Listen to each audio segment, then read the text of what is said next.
so much more. The Drive Guys on Sactown Sports. All right, before we get any further, let's clean up the mess here a little bit. The book by Jack McCallum, Dream Team, did include some controversial views from Clyde Drexler on Magic Johnson. That's in the book. The article that I was looking at had the wrong author, but it's in the book. Clyde Drexler did say those things about Magic. We know that because Magic was asked about it, and Magic said, that's how he felt. That's how he felt. He says, I just think Clyde Drexler should have said it to my face. So that all happened, Drapes. Oh, Magic ready to give him that two-piece no sauce. Yeah. Say it to my face. Mm-hmm. You know, that's hey, if you want to talk some smack. Yeah, the name of the author was wrong in the piece, but that all actually happened. Now, Yes. Move on to more pleasant things. I was about to say, Jackie McMullen is still great. Yes. And shout out to Jack McCallum on the book, Dream Team. Yes. Speaking of writers, our next guest, senior editor, staff writer at The Athletic, member of the Baseball Writers of America Association, Melissa Lockhart with us. How are you today, Melissa? I'm doing great. How are you? We're doing fine. Thanks so much for your time. As you know, Sacramento fans are feeling a lot of different emotions about the A's leaving Oakland, coming here, but baseball fans are excited. The A's are playing better lately. Is this is something coming together for them, in your opinion, or is this a kind of a summer mirage right now? I think they are definitely much better than they were, say, at this point last year. I think you see a lot of elements of the offense, especially coming together, a lot of young players that, maybe weren't even with the big league team at this point last year, or were just getting started, that have sort of established themselves now. It's still kind of a bang or bust kind of offense where if they don't hit home runs, it's hard for them to score, which isn't probably a particularly sustainable way to run an offense. But there's definitely a lot of talent there, to work with. The bullpen has been really good this year. It'll be interesting to see how, losing Lucas Ursig is going to impact them. The rotation is definitely, I think, the biggest work in progress still. Starting pitching kind of dictates how far you go in Major League Baseball. So we'll see how that goes, but definitely a better team than, say, 12 months ago. Melissa Lockhart joining us. Melissa, I'm looking at the standings, 45-64, and I got to just imagine what it's like being inside that clubhouse, being inside that dugout, with everything that's going on with the organization, the future of the franchise, where they're going to be playing, having an owner that isn't investing in the team. I just want to give some love to the players because it has to be difficult. Have you gotten any sense from them, their thoughts on the state of the franchise and how it might be impacting them? I think they've done a very good job of kind of closing ranks. I think Mark Kotsay, as the manager, has done a very good job of keeping them focused on only the things they can control. And obviously everything that happens off the field is nothing that they can control. So it's a pretty tight-knit group. I think, the one thing about young teams is that usually when that young team comes together, they've been playing with each other for a little bit of time. And so you see some guys that have been friends for a few years that get up there.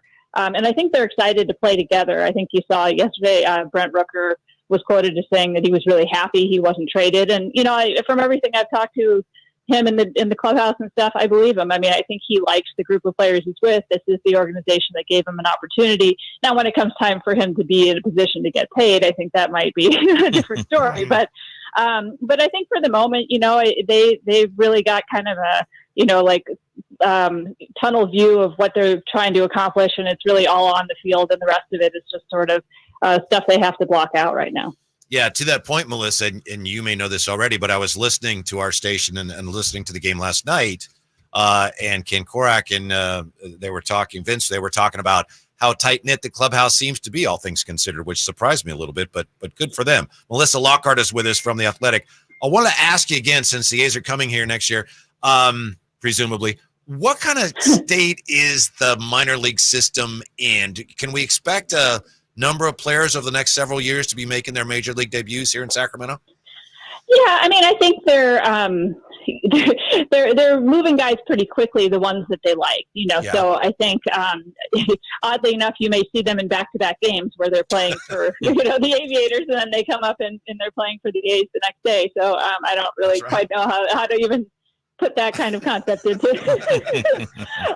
We'll have to see it when we see it. But yeah, no, I think like you saw Jacob Wilson, their top prospect, made his debut and unfortunately injured his hamstring on his first run home to, after his first at bat. But I think they think he's going to be a star in this league. They took Nick Kurz this season with the number 4 pick, and I think he's going to move pretty quickly. I don't know if he comes up next year, but he may come up the year after.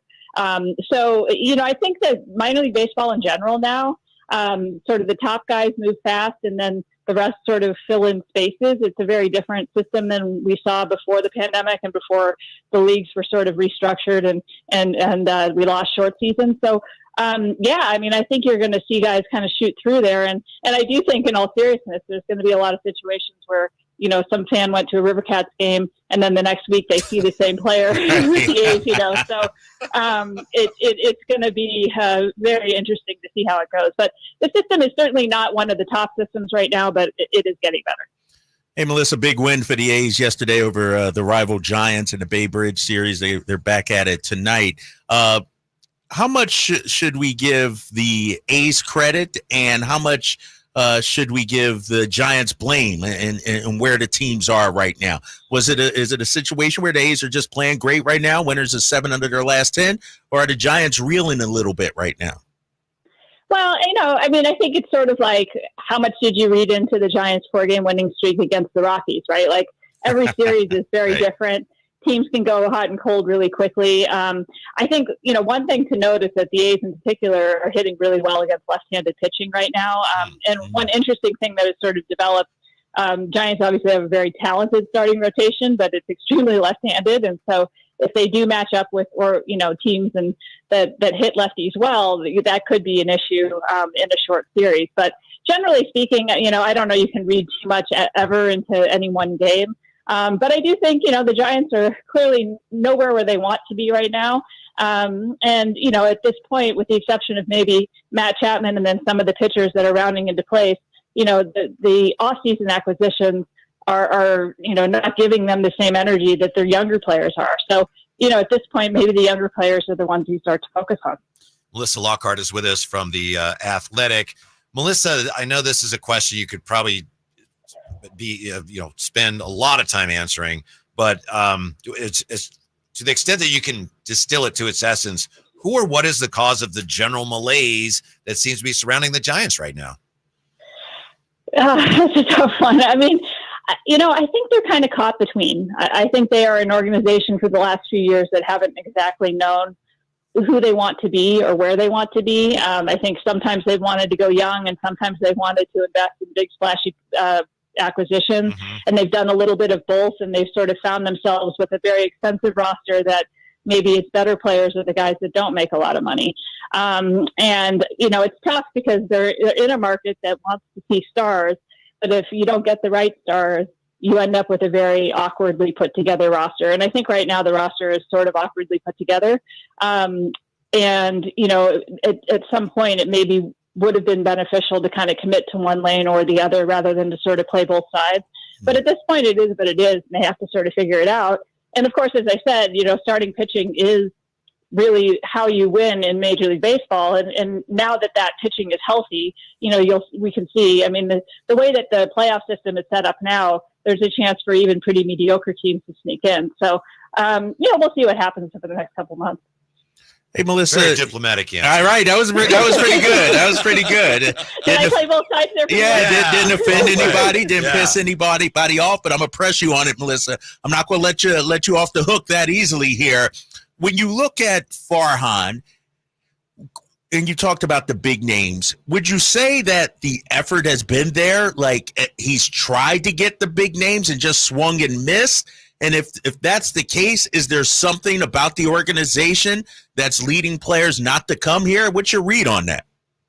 Yeah, I think it's a lot of different things. Free agency is not easy because you can't just decide this is the guy you want, right? Like, they have to decide they want you. And for whatever reason right now, a lot of the bigger name free agents have not chosen to come to San Francisco for whatever reason. I think we can make a million generalities. I don't know that they're always really that accurate, but I think, ultimately, if given the choice, I'm not so sure that some of those pursuits are even what Farhan Zaidi would have wanted to go after. His core as a GM maybe wasn't to do that, but I think there was some external pressure to kind of make a splash in a particular way. And there was a lot of time. I mean, I don't want to say wasted, because I don't know that you ever waste time trying to talk to Shohei Ohtani, but like there was a lot of time and energy that's invested in those pursuits. And when they don't come together, what else was missed during that period of time? So obviously the last couple of off seasons have not gone the way that the organization needed them to go.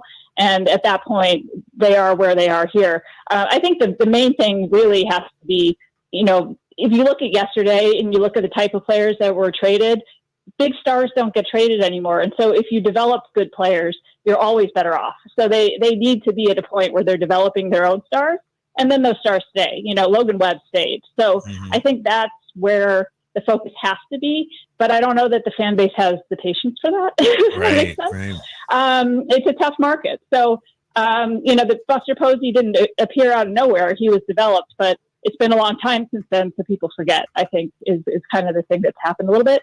So I don't know. I don't know what happens with him, but it's not where it needs to be at this point. Yeah, Melissa Lockhart is with us. To that point, I heard again last night on the broadcast, Chris Townsend pointed out there was not a single top 100 prospect that was traded yesterday. Teams are hanging on to their prospects.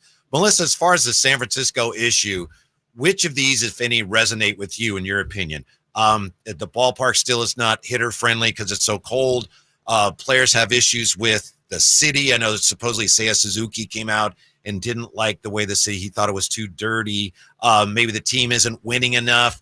What would you say would be one of the reasons, if there are any of those, that are reasons why free agents are not flocking to San Francisco? Yeah, I mean, I think in every single one of those pursuits, elements of each of those things could have played a role. But I think ultimately money is the thing that plays the role in each negotiation, right? Like, I'm not so sure, if the money is equal and you have a chance to go to Hollywood or you have a chance to go to San Francisco, historically people have chosen to go to Hollywood. So I don't know that we can blame the city or we can blame the ballpark or anything else for a situation like that. But, in many of those cases, the ultimate contracts that were offered, may have been a little bit better. So, money still talks. I think that's the main thing. Success also talks, like when organizations start to win, there is a certain positivity that comes along with that. And there hasn't been that momentum the last couple of years, to help in those pursuits. But every individual negotiation is so different that I don't know if you could fully generalize that it's one particular thing. As a hitter, though, I mean, if you're trying to go after home run records or whatever, it certainly might be a turnoff to have to come to that ballpark. That being said, it's not like Barry Bonds didn't set all those records at that ballpark. So, right. I feel like it's a little bit of a cop-out if you're a home run hitter. But I think, in the case of Aaron Judge in particular, right? Like, here's a guy who grew up here. He knows what the area is like. There was none of those turnoffs existed for him at all. But he was a New York Yankee, and he'd been born and raised a New York Yankee as a professional baseball player. If you can develop those kind of players, you're always going to have a better shot of keeping them than if you're trying to bring them in from the outside. Well, Melissa, as we wrap it up here, as you know, cold weather ain't going to be an issue in Sacramento next year. Nobody's going to worry about that. At least not. No. Yeah. Thank you very much for your time. We appreciate it very much. Hope to talk to you again soon. All right. Talk to you later. From the Baseball Writers Association of America, yes. Melissa Lockhart. She's very diplomatic in her response about the A's farm system. It's better than it was. Right. They got some nice players in there. Yes. Didn't take any shots. Didn't piss anybody off. Very professional. Good interview. See, you could be that way more when it comes to Brock Purdy. Why you always lying? And when we come back, whether the 49ers win the Super Bowl or not could come down to this Purdy-Shanahan dynamic. Ooh, yeah. It's coming up. Okay. Sactown Sports. Your gas light's on. We need to fill up. Gas around here is too expensive. Don't